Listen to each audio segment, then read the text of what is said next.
Life Audio. On today's episode of Timeless Wisdom. If there is any word that has a really bad rap, it is, in fact, revenge. And I want to talk to you about it because I want to tell you that it is misunderstood.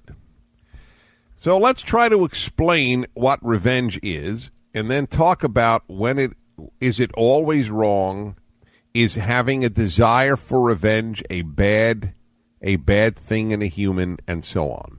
That's coming up on Timeless Wisdom with Dennis Prager. If you're eating less, staying disciplined, and the weight still isn't coming off, the problem may not be your effort, it may be your metabolism. After years of stress, dieting, and lack of sleep, the body adapts. It slows down and holds on to fat. That's why PhD Weight Loss focuses on your metabolism first, so your body stops working against you. Mention Prager today and receive 2 free weeks plus free food, a $1,500 value. Call 864-644-1900. That's 864-644-1900. Welcome to Timeless Wisdom with Dennis Prager. Hear thousands of hours of Dennis's lectures, courses, and classic radio programs. And to purchase Dennis Prager's Rational Bibles, go to DennisPrager.com. All righty, everybody. Welcome to the Dennis Prager Show and the Ultimate Issues Hour every Tuesday at this time. I take one of the great issues of life and discuss it with you to bring some clarity to it. And I welcome you indeed. And today, the subject is revenge. If there is any word that has a really bad rap, it is, in fact, revenge. And I want to talk to you about it because I want to tell you that it is misunderstood. So let's try to explain what revenge is and then talk about when it always wrong? Is having a desire for revenge a bad thing in a human, and so on? Now, revenge is essentially doing to another, getting back at another, as we would say, for something bad that person has done. So I guess it would be if you step on my toe and then I step on your toe, that's revenge. Now we say, and folks, this is a really complex subject, and I want to simplify it as best as possible, but it is complex. Because when we say that we believe in punishment or justice but not revenge, I think we're fooling ourselves. If you put a man in prison for his lifetime, you're telling me that there's no element of revenge in that? What is the difference between punishment and revenge? Tell me. I'm serious. What is the difference? Now, there can be some differences. Punishment, you would say, well, the purpose of punishment is to teach. It teaches the person that they did wrong, and it teaches society that what that person did is wrong. If we did not punish speeding, then we would have no way of really saying to society that speeding is wrong. You're right. So there is a pedagogic or didactic, fancy words for teaching. There is a teaching element to punishment which does not exist in revenge. But there is a point in punishment where revenge is a factor. Come on. You put away somebody for a lifetime, you think that there are people who are in their 80s in prison right now that are threats to a murder again? Of course not. Or in their 70s or even their 60s. If they committed a heinous murder, which is almost redundant, but you know what I mean, it's beyond murder, and then in their 20s, and they're now 40 years later in prison, you're telling me that this is only punishment? There's no element of revenge in that? So this is what I want to say to you about revenge. That the desire to do to the bad what the bad have done to the good, or at least to the innocent, is not a bad thing. I repeat, the desire to inflict upon the bad the suffering that they have inflicted upon the innocent is not a bad thing. In fact, I would go further. I would say that having no such desire to see the bad suffer, forget punishment. We're not talking now punishment. The desire to see the bad suffer is, I believe, put into us by God, because God puts in us a certain basic love of justice. It is unjust that somebody who has done horrific things, deliberately done horrific things to an innocent, is now free from having to suffer that himself. It's the fact that I am bothered by that. I'm not saying we should do it. I am not for torturing torturers. But is there no part of me that would like to see a Nazi torturer tortured? Or to see those who did what they did to our American soldiers? The unspeakable, barbaric tortures that they inflicted upon 2 captured American soldiers? Would I not like to see those people who did that suffer? Of course I would. And I don't make any apologies for it. You should apologize if you don't want them to suffer. And that's my point. That there is something good in the human psyche, the human heart, and the human conscience in wanting just revenge, not unjust revenge. And that's the next part of this issue about revenge. The desire to have, that's why we have eye for an eye, the desire to have just revenge. If I deliberately take out your eye, I deserve to lose my eye. Now, it was never done, and it can't be done. You can never have an exact replica of the crime done to the person. So eye for an eye never meant that literally, but why is it there? Is it just primitive? That's the way a lot of people look at it. An eye for an eye. And they quote Gandhi, if we followed eye for an eye, we'd all be blind. No. It is a statement that is what perfect justice would be. What you have inflicted improperly on others, unjustly on others, will be justly inflicted upon you. And I suspect that there are those listening who find this problematic, morally problematic. You shouldn't want others to suffer. Okay? What should I want them to do? Should I want them to repent? I would love them to repent.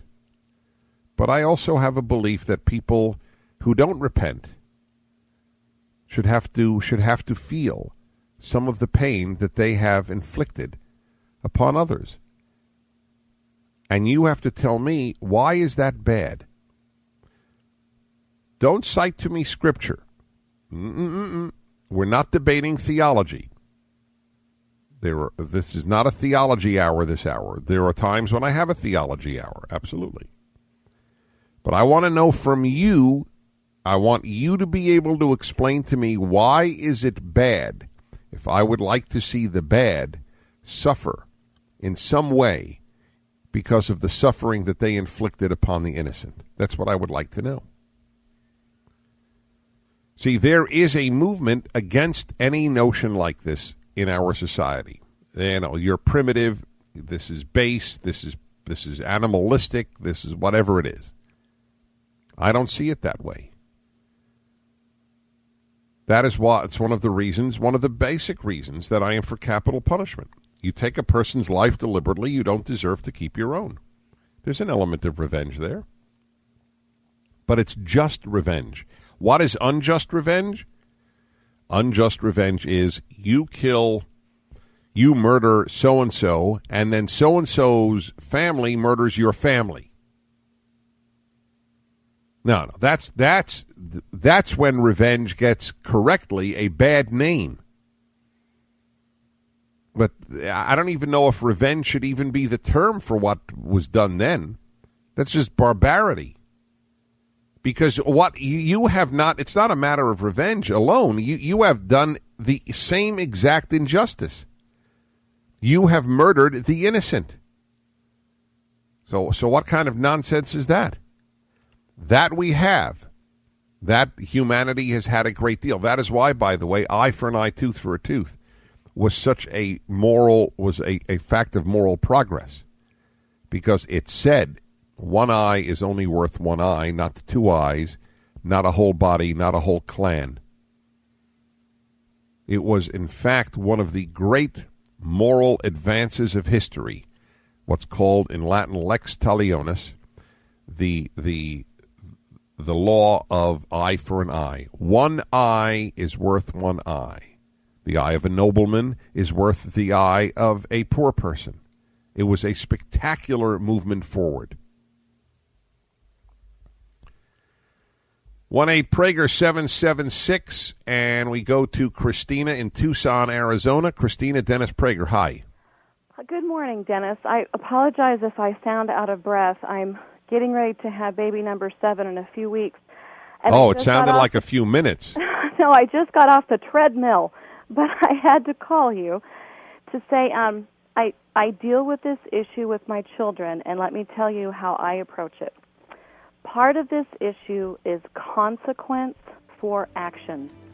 The problem is when a peer acts the revenge or whatever. When they try to take care of it themselves, it becomes an act of revenge.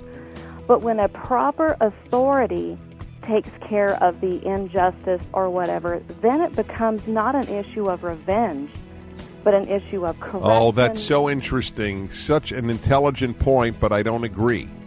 All you have done is deferred who is the vengeance taker from the individual to the state. We'll be back in a moment. This episode of Timeless Wisdom will continue right after this. For nearly 3,000 years, Homer's The Odyssey has shaped Western imagination. It tells the story of Odysseus as he faces monsters, shipwrecks, false comforts, and impossible choices on his long journey home.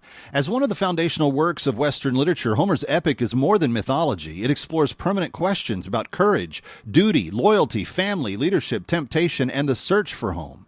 In one of the epic's defining moments, Odysseus rejects the offer of immortality from the goddess Calypso, choosing instead the long and difficult journey home. His decision reveals one of the central themes of the Odyssey, that a life of duty, family, and home is greater than a life devoted to comfort or glory. Achilles chose glory. Odysseus chose home. That's why Hillsdale College has released its newest free online course, The Odyssey. Taught by Professor Benedict Whalen, the course reveals why Homer's masterpiece remains one of the greatest works of Western literature. Find this free course at hillsdale.edu/start now. The Odyssey from Hillsdale College. Go to hillsdale.edu/start now. Now, back to more of Dennis Prager's Timeless Wisdom. Welcome back, everybody. You're listening to the Dennis Prager Show, the Ultimate Issues Hour. This is the hour each week I devote to some ultimate issue of life, some great question. Revenge is the subject today, and I am arguing that the desire for revenge is a good one. The desire that if you do not, and how do I define it? The desire to get back at somebody who did something bad, deliberately bad. Now, there are many forms of revenge that are evil. For example, if somebody didn't do it intentionally. For example, if you do far more or anything more to the person than what was done to you or done to somebody else. We cannot kill a murderer's family, no matter how many people the murderer has murdered. That's wrong. You don't take revenge on a person. In other words, if somebody murders your child, you don't murder his child. That's unjust. But there is just revenge, and there is also the desire for it. And the desire is to see that people who deliberately inflict harm have harm inflicted on them. Now, we can't act it out. We have to have a form of government and so on. But the desire for it is a noble one. And I am afraid of people who do not have any, or who have, well, everybody has it. The people who have done whatever they can to remove, to dig out, like some cavity, to drill out of themselves this desire. Now, Christina in Tucson, who was about to give birth. Christina said the difference is that revenge is when the individual does it, and punishment and justice is when an authority does it. Right, Christina? Yes, that would be where I'm coming right, from. Right, and now what you're really, see, here is, and I gave you my answer, but I'll say it again. What you are doing, in my view, is you are simply removing revenge from the individual and giving it to the state or to the authority figure in the case of the school. Right, and I think in that case what you do is you are preserving order. I agree with you. Okay. I don't want people going around doing it. We agree, Christina. Okay. But don't deny that there's an element of revenge when the state or the authority does it. I would agree that there is an element of revenge in that. Like if one of my kids shoots someone else with a rubber band, yep, I may turn around and do the same thing back to them. That's right. So that they understand. That's exactly right. What it feels like. That's right. You won't merely take away their allowance. Right. But That's when right. I do that, it preserves the order in my family because I am the one exacting it and not kid upon kid. Right. Okay, but the question arises, and here's the toughie. What if there is no authority to do it? That would be a tough question. Okay, but that is frequently the case, Christina. That's the problem. Because what if the parent in that case or the teacher wouldn't do it? What if the parent or teacher says, I don't care who started, just stop? That's a very common thing for people to say. So I thank you very much, and good luck with the baby. Appreciate your calling. 1-8-PRAGER-776 is 877-243-7776. I want people who have inflicted terrible suffering to suffer. And I wonder if you think that that's a bad sign or a good sign about me. Jay in St. Paul, Minnesota. Jay, female. Yes. How'd you get your name, JJ? It's short for Jacelyn. Oh, okay. Fair enough. Okay. I had a situation where my boyfriend was murdered at 19. Oh, it's terrible. I grew up with a mother that suffered a lot of disappointments in her life and never got over them. And I just really felt at the time that it was not my responsibility, and that if I didn't let the situation go, I would be just like my mom. So I think it harms, kind of like what the last caller said, it harms you because if you have an emotional spin on the revenge, it affects your heart. So therefore what? You should give up any desire to have that person suffer? I did. I mean, I just didn't even, it wasn't going to bring the person back. I felt like it wasn't my responsibility. Yes, it was someone else's responsibility. Wait. It wasn't your responsibility to do what? To even care whatever happened to him. It wasn't. Well, I don't agree with that. I don't want you to ruin your life, but I don't want you to have a blasé attitude toward the murderer of your boyfriend. Well, I had to move on. I had to. Well, all right, but someone else would. Why is that noble? I'm not. I'm trying. I know I'm giving you a hard time, and that's not what I intend to do. But I'm challenging you. Why? I understand psychologically why you did that, but why is that?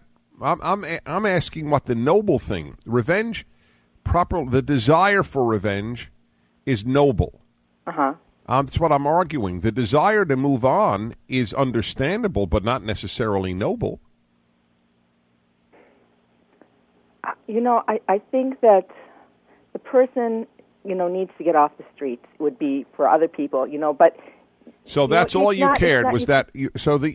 So you're saying that all you cared about the murderer of your boyfriend was that he be incapable of murdering again. You had no desire that he suffer. It wouldn't have made any difference. It would not have brought him my boyfriend back. No, I never claim it'll bring anybody back. It does bring some justice onto earth, but it doesn't bring the person back. I agree with that, Jay. Thank you so much for calling. It's very important because I hear that all the time. Well, look, it's not going to bring the person back. Of course not. Nothing brings the person back. So therefore what? It's a non sequitur. It's not related to my point. Since I'm not arguing it brings the person back, telling me it doesn't, is no refutation of anything I'm saying. I'm saying that there is a nobility in the desire to have the deliberate inflictors of harm have harm inflicted on them. Okay, that's what I am arguing. And let's go to J.D. in West Covina, California. J.D., Dennis Prager. Yes, Dennis. I'm Muslim, and I think first of all it's the motivation, because we learn in Islam that deeds are by intention. Whatever you intend is what you get for that deed. So if you're doing it for the sake of justice, you're punishing someone. Yes, then there's a nobility in it. If you're doing it just for the sake of punishing because you want to see them suffer as someone else has suffered, this is not correct. Because why is it not correct? Because this is the purview of Allah. This is the purview of God. That no one can punish like God. No. But wait. You're right. Nobody can punish like God, but we have to punish in order to have civilization. You and I both agree. For just purposes. Yeah, for just purposes. So I said just revenge. I said I don't want unjust revenge. Okay, now but I want to know, what about the desire? I'm not talking about the act. The desire to have those who inflict deliberate suffering taste of the suffering. Is that a bad thing? It's a human thing. I know. Is it bad or good? I think it's whatever the intention is makes it bad or good. Yeah, the intention is that the person feels some of the suffering that he inflicted. I know my intention totally here. Clear as a bell. May be wrong, but clear. We'll be back in a moment. I'm Dennis Prager. This episode of Timeless Wisdom will continue right after this. If you're eating less, staying disciplined, and the weight still isn't coming off, the problem may not be your effort, it may be your metabolism. After years of stress, dieting, and lack of sleep, the body adapts. It slows down and holds on to fat. That's why PhD Weight Loss focuses on your metabolism first, so your body stops working against you. Mention Prager today and receive 2 free weeks plus free food, a $1,500 value. Call 864-644-1900. That's 864-644-1900. Now, back to more of Dennis Prager's Timeless Wisdom. You are listening to the Dennis Prager Show, specifically the Ultimate Issues Hour. An hour each week at this time devoted to the questions of ultimate issues, the great questions of life. I'm talking to you this hour about revenge, and I am arguing that the desire, and that's what revenge is about. I give you here from Wikipedia, the free encyclopedia on the Internet. Let's see here. The vengeful wish consists of forcing the perceived wrongdoer to suffer the same pain that they inflicted in the first place. Exactly. I have a vengeful wish, and it's got a bad name to have a vengeful wish. I want to give it a good name. I admit it. If you don't wish to see people who deliberately make others suffer any of what they have inflicted, I find that frankly a bit scary. I'm sure that there are those of you who find what I'm saying scary. That's okay. You know, the old motto on this show, we prefer clarity to agreement. I'm just being clear with you. I don't want to get rid of my primal instinct, which I admit it is. It's a primal human instinct put in my opinion, by God. It's one of the better ones.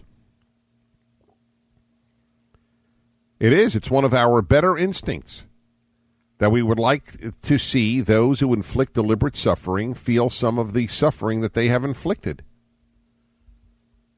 It's fine with me. And believe, and let's be honest, that many punishments, are simply legal revenge, which is okay with me. And what I am not for is unjust or immoral revenge. X kills Y's son, and then Y kills X's son. That's immoral revenge. Because what he said is, I want you to feel what it's like to lose a child. But it's not right to the child.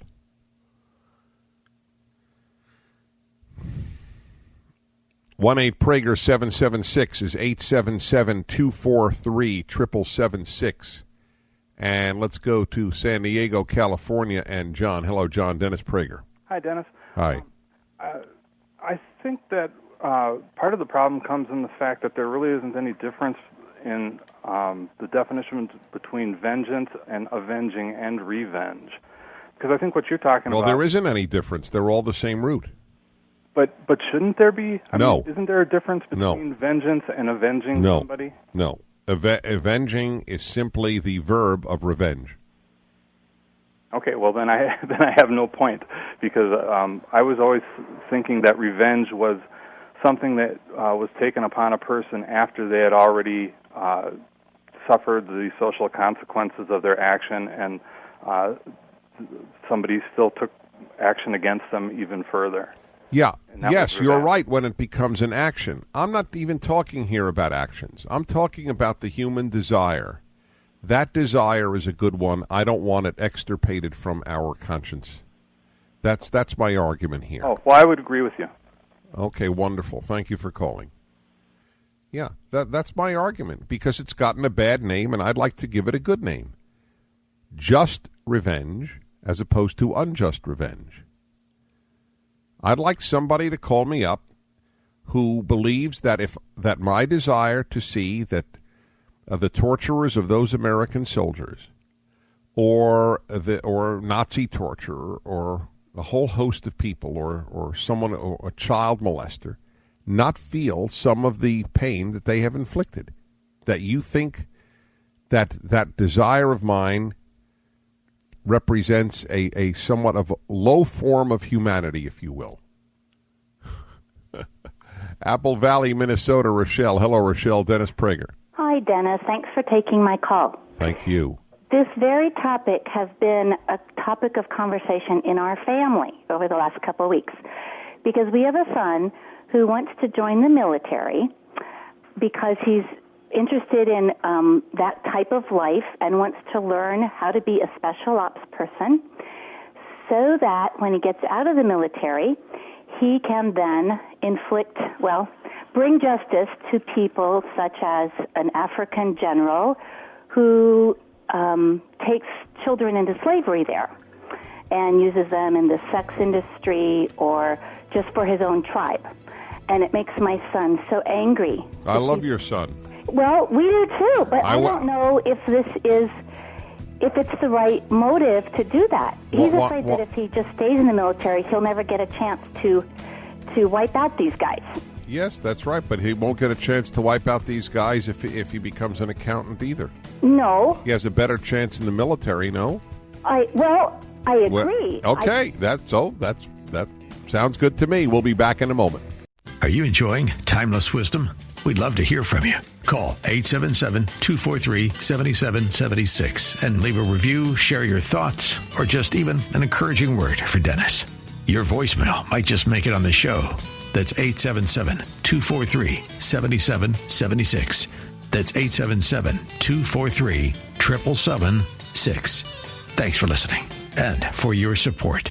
I'm Dennis Prager. I welcome you back to the Ultimate Issues Hour, the hour each week at this time on Tuesdays when I talk about the great issues of life, and I title it the Ultimate Issues Hour. The ultimate issue today is revenge, and I am arguing that the desire to see that a person who has deliberately inflicted suffering on an innocent suffer some of that suffering, endure it, that is a noble urge in the human being. And that, in fact, a lot of punishment is a form of just revenge. So I want to give revenge, when it is done justly, a good name. Certainly the desire for it, I want to give a good name. Let's put it that way.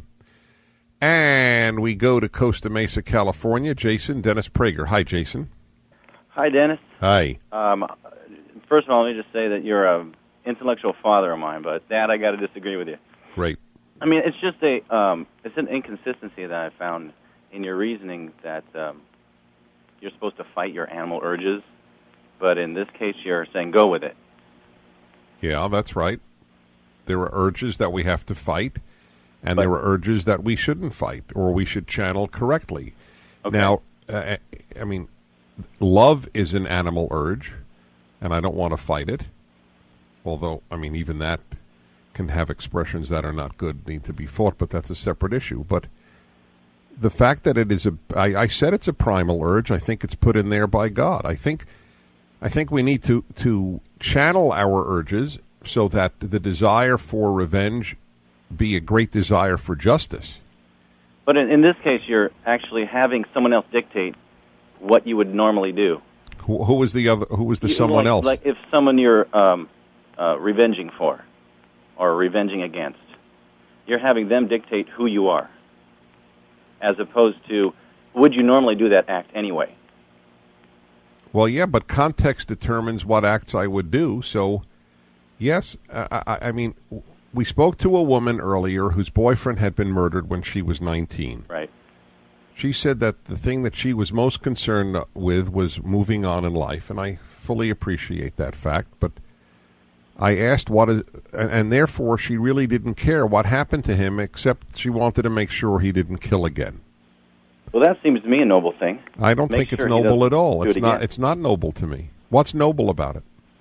What's noble about it is that he will not be doing it again. I mean, yeah, that's noble. That's yes, given. But I care what happens to him too. And she didn't fall into the trap of having to commit or carry this ill will around with her the rest of her life. Yeah, I don't consider it a trap. Did you ever hear of a man, and I don't assume you did, I'm not trying to catch you, obviously. Sure. Did you ever hear of Simon Wiesenthal? No. Simon Wiesenthal, who just passed away recently, spent his life tracking down Nazi war criminals. Okay. Nobody assumed that any of these Nazi war criminals were going to build gas chambers again, for example, or torture chambers. Right. And there were people who dismissed him as, move on, get over the Holocaust. It's over, man. Get a life. What are you spending your life tracking down these Nazi war criminals?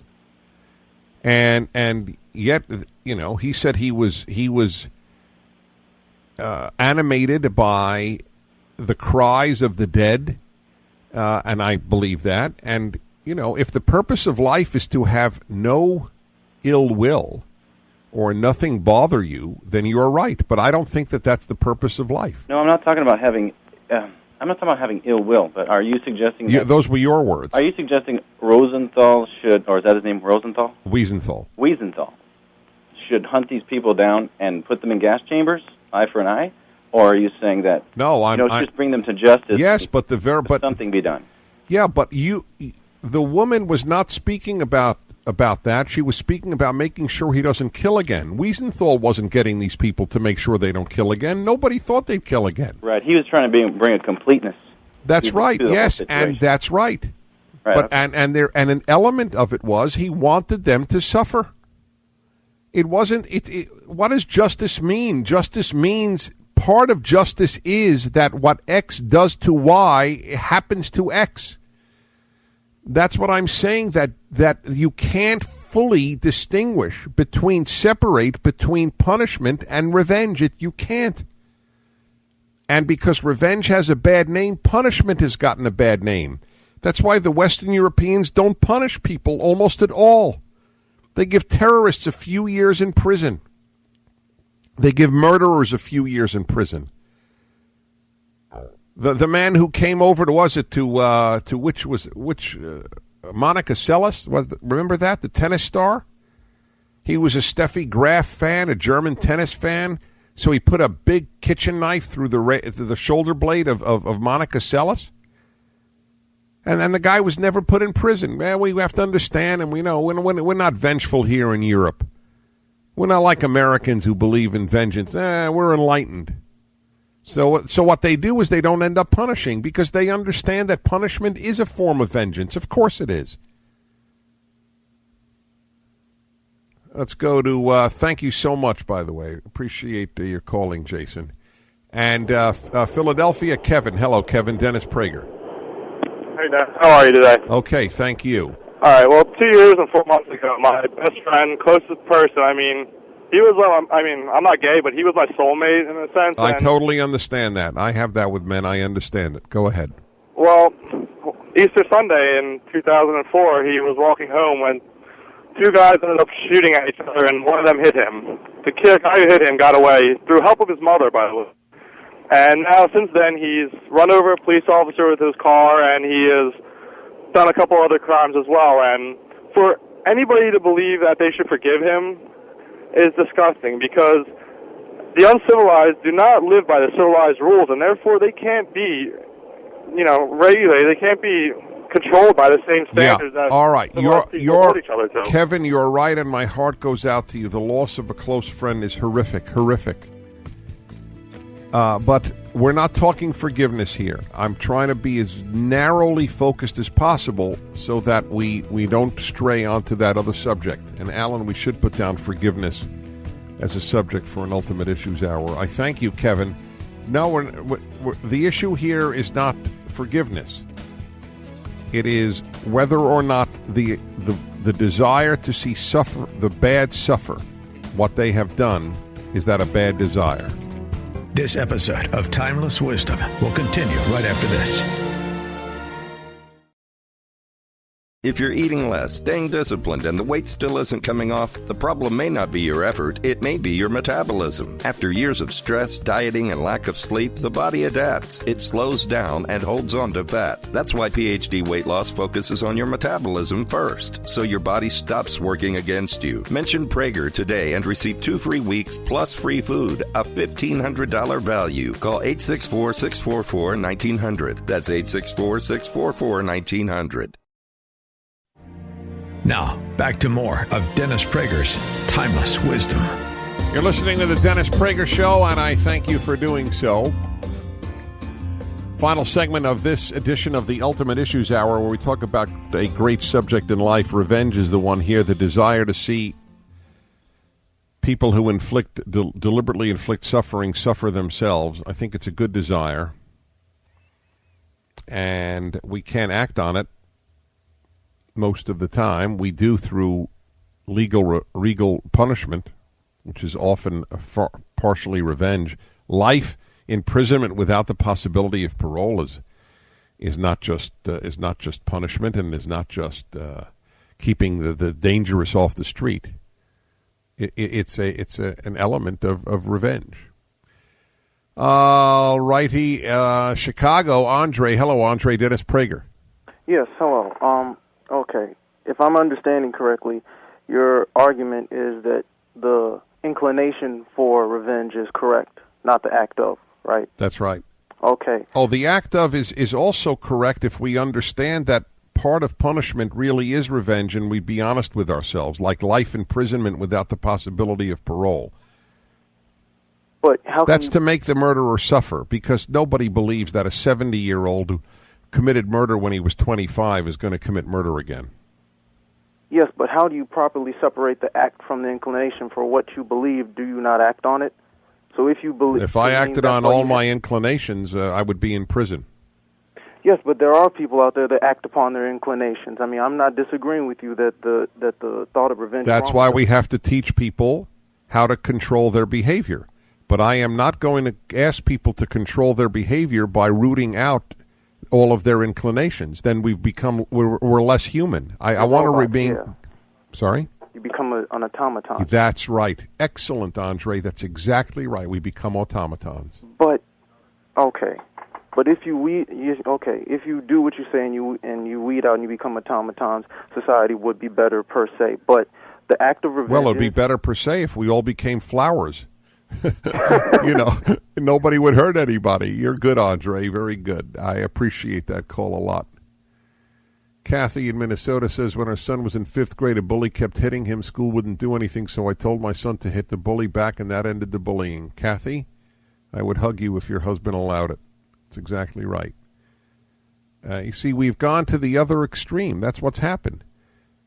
Because we so hate crazy vengeance, we have acted like, oh, you can't do anything. Everything is just, we go to the authorities and let them handle it and so on. Jack, Kevin again, Jim, did Andre and Kathy, Rick. Sorry I didn't get to your calls. I hope you'll think about this.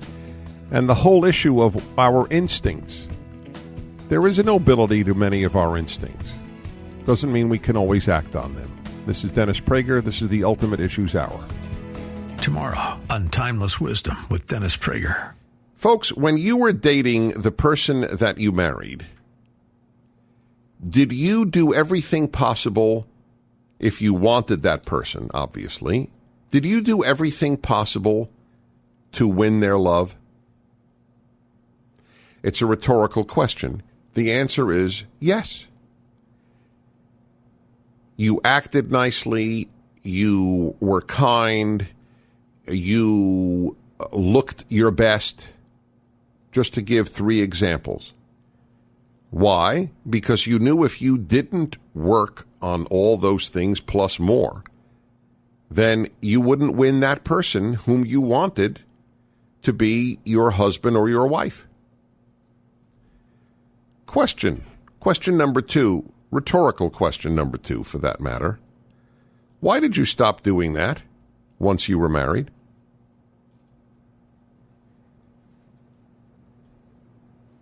Letting you think about it, that's the reason for the silence. Why do people stop trying to win over the affection of the person they married? I listen to your show quite regularly, and I don't always agree with you. Today, you're spot on with a lot of things you're saying. Good. And I'm speaking from someone who is approaching a divorce at this point in time. I'm sorry. And a couple of the things that I think you left out that are very important, and the adherence to the fact that you were mentioning there is really, really very important. And I don't know if it's as important to females as it is to males, as you kind of alluded to. And for some reason or other, I think females find it difficult to understand. I think that their theory is not only that they've caught the man, but that if the man truly loves them, he'll accept them for whoever they are, even though they did their best, as you said, to attract them by looking their best initially. My comment is I think it's unrealistic to expect a couple to maintain the level of intensity that they have while dating, mostly because during dating it's really fueled by a lustful excitement to discover the unknown. And that I think in any case, be it an athlete, be it it's unrealistic to expect somebody to maintain that level of intensity all the time.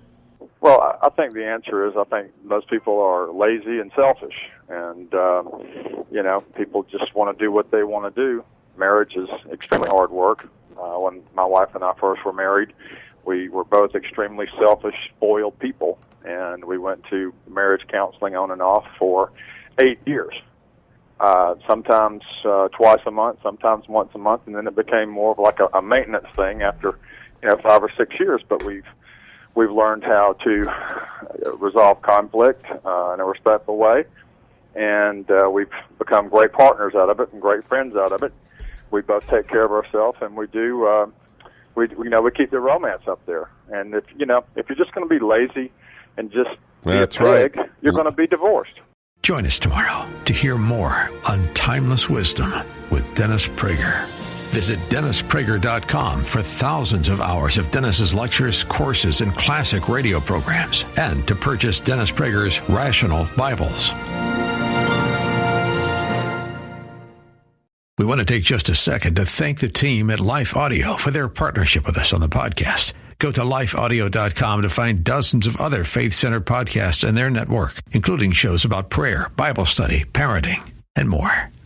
If you're eating less, staying disciplined, and the weight still isn't coming off, the problem may not be your effort, it may be your metabolism. After years of stress, dieting, and lack of sleep, the body adapts. It slows down and holds on to fat. That's why PhD Weight Loss focuses on your metabolism first, so your body stops working against you. Mention Prager today and receive 2 free weeks plus free food, a $1,500 value. Call 864-644-1900. That's 864-644-1900.